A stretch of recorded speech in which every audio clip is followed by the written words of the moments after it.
I think if I would have been exposed to the work that I'm doing now as a member of the Epic team and helping to prevent problem gambling, I think I would have been less likely to get to the place that I got to, because I didn't truly understand the dangers of gambling and what to look for and how it would affect my life. I just thought it was normal. I thought it was normal and I thought it was okay. And it was never brought to my attention really that I had a problem or that it was a problem. And I even had a boss who was a CMO at the time raise a little bit of concern with me to say, hey, I noticed you're watching games all the time. Are you okay? What's going on? Obviously, didn't see my sportsbook account. I was very sneaky and I hid it whenever I would see him come down the hallway. My monitors were always back facing him. And I said, yeah, I'm fine. I just like a little bit of background noise when I do my sales call. He never thought anything about it. Some of my coworkers have expressed to me that they knew that things were kind of taking a turn for the worse, and they regret, not saying something to me about my gambling.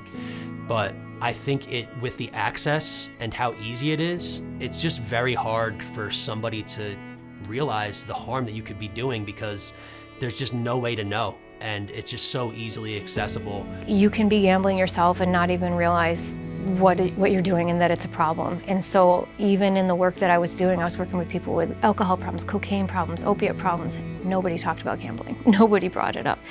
It wasn't until I started working in the gambling services that this all came to light. I remember being in training and the trainer talking about different aspects of problem gambling, and I was sitting there like actually embarrassed, mortified, somehow thinking that they could tell that was me, that I had done that.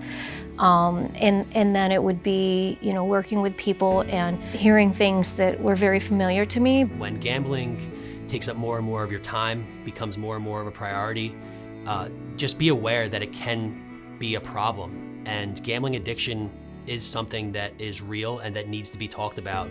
There's still a stigma behind gambling addiction, unfortunately, where people don't ask for help. They might not even know that it's a real addiction. So help is available. The opportunity to join up with Epic was, to me, a no-brainer.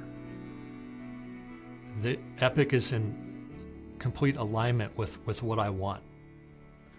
I want to raise awareness. I want to educate people about the dangers of this, because many people just don't understand it. I never really viewed gambling as an addiction, such as opioids, such as alcohol.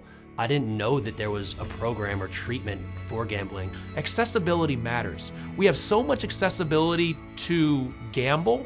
We also need that same level of accessibility for support services, for care, for access to education and awareness, and to make sure that people are given the support and the services, not that they need, but that they deserve.